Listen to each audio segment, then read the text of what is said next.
back to another video from HSTV, and in today's video, as you can see by the video title, I'm going to be telling you exactly how you can ace your Edinburgh Medical School interview and really smash it out the park. Now, if you're new to the channel and you don't know who I am, my name is Heen Shamaz. I'm currently a 5th year medical student here at the University of Edinburgh, and I was exactly in your shoes just a few years ago, back in 2019, when we were actually the first cohort to do the Edinburgh interviews. So things have probably changed a little bit since then, but the tips remain the same, and I can tell you that they are proven to work. Tip number 1, you need to know your motivations for why you want to study medicine. So I want you to just sit down one day, or I don't know, if you're lying in your bed at night or something watching this video, just take a minute to think about why is it exactly that you want to do medicine. Because the chances are, there's other people who like science, there's other people who like helping people, and actually there's other jobs where you can use science and help people, and actually other jobs probably require good grades as well. So it's not really about being smart, being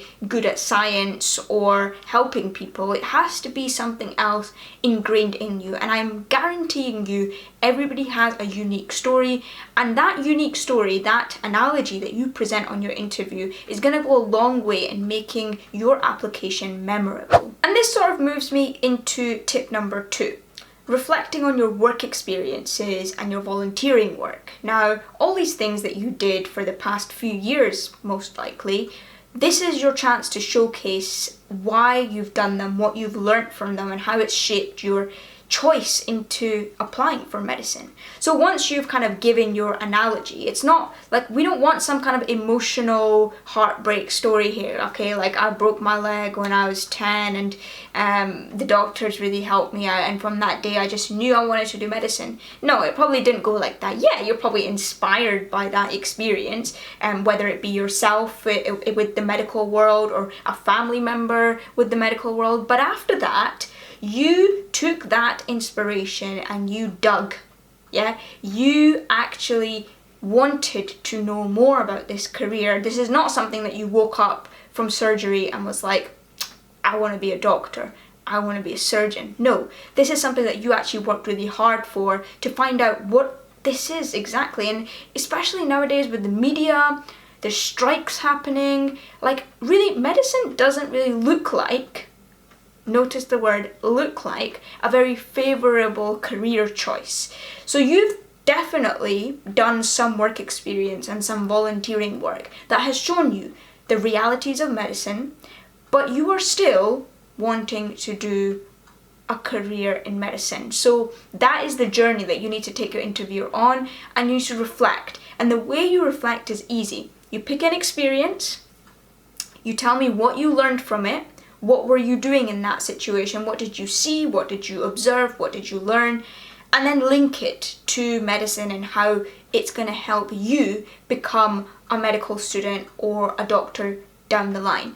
That's what reflection is all about. It's not about, yeah, I watched a video. No, it's about what did you learn from that video and how are you going to apply that learning to your career later down the line. So this is all about you. And do you see how it's going to be different from the people sitting next to you, yeah? Like if everybody just said that they want to do science, they like science, they want to help people, and they did some work experience in a hospital, that's really boring. But if you take me on a journey from when your inspiration first sparked and then how you held on to that inspiration and actually worked your way to making this decision, that shows commitment, that shows curiosity, and it shows your passion for medicine.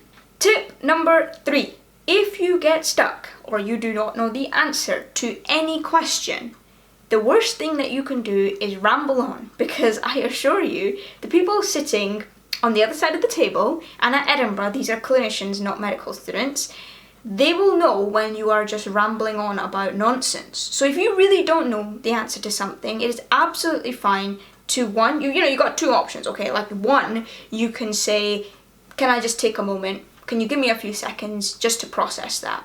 And you take a few seconds and you come up with whatever you can.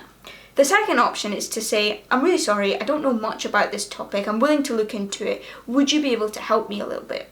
And that's totally fine. Look, you are probably, if you're a school leaver, you're probably like a 16-year-old, okay? And 16-year-olds, they know very little, okay? Regardless of how much you might think you know, you are very inexperienced when it comes to the world of medicine, because even the consultants up there, they do not even know everything there is to know about their fields. So for you, this is a big ask, okay? So when they ask you about these difficult ethics questions or current issue questions where you've just not come across it, it is absolutely fine to ask for a bit of help. And the likelihood is that the examiners, who are quite friendly at Edinburgh, trust me on this, they will probably give you some prompts and they'll lead you down a direction which you can handle. I assure you, they are not going to ask you to do anything that you don't know how to do.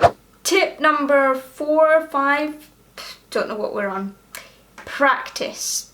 You need to practice with mock interviews with medical professionals. So starting from like medical students up to like senior clinicians, these are the people that know about medicine more than you. And remember that medicine is unique when it comes to interviewing. So these people have most likely gone through the process of medical school interviews and they're actually practicing medicine themselves, so they can give you a different angle on things. If you just practice with your friends or your teachers, that's like okay, because again, communication skills don't change regardless of where you are, what you're doing, but the actual information and that kind of accuracy with especially ethics questions and current issue questions, the medical professionals are better on advising you when it comes to these. And remember, the most important thing when it comes to mock interviews is the feedback. Now, I run an interview course. I'm giving you this advice for free. You can go away, take it, and it will work, okay? But if you want more personalized help, then you come and do a mock interview with me. You do 3, in fact. So the course that I run is 3 mock interviews.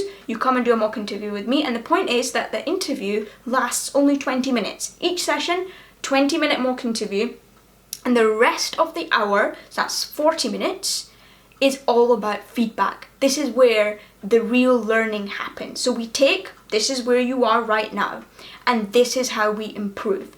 Feedback is the most important thing to help you grow and develop as a learner, regardless of whatever you're going into. But for medicine interviews in particular, you need to know where you're falling short because it is so competitive.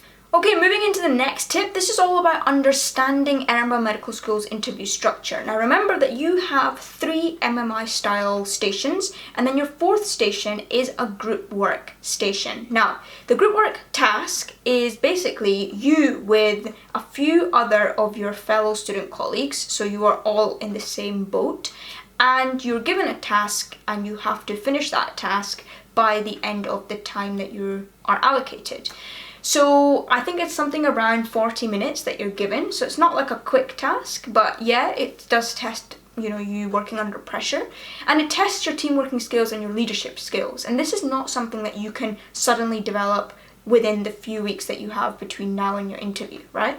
This is something that tests, your actual personality, who you are, how you really operate in a team. And yeah, of course, it's not going to be exactly how you are in real life situations because, you're being examined and some people are like noting down what you're doing. But it's better than just medical schools asking, tell me how much of a team worker you are, or are you a follower, or are you a leader, We've heard about these kind of questions, and I'm not saying that they won't ask those questions, they might, but this is a much better way of really assessing how you operate in a team. So how do you do well at this task? Well, it might be self-explanatory, but don't overrule and be the bossy person in the group, and you also don't want to be the really shy, introverted person who doesn't contribute much, right? So you want to give a fair amount of contribution. You don't want to overrule what other people are doing.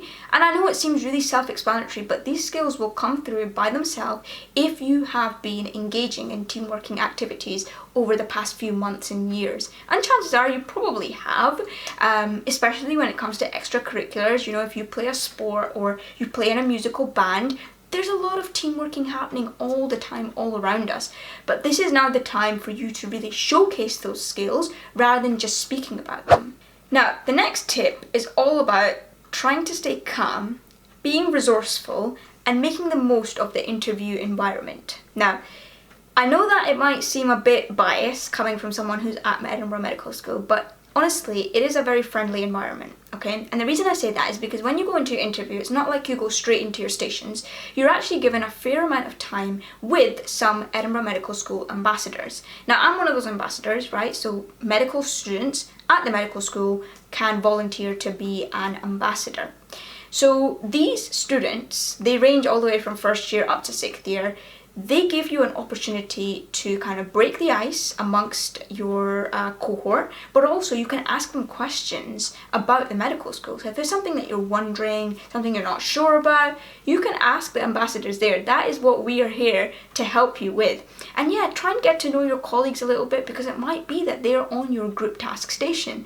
So yeah, you know, these are just little tricks and tips that I think would help before you get into your actual stations, because when you do, that goes really fast, right?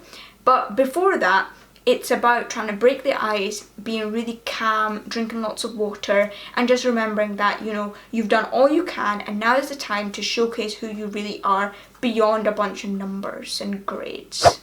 Alright everyone, well that is going to be the end of this video. I hope that this has been useful for you. Keep reading. Keep an eye on the media. Current issues are likely to come up. Ask for advice, ask for help. You can message me. I'm more than happy to give my advice. And if you do want personalized help, then you can always sign up to my interview course as well. I wish you all the best of luck when it comes to the interview season this year. And yeah, I will see you all in my next video. Goodbye.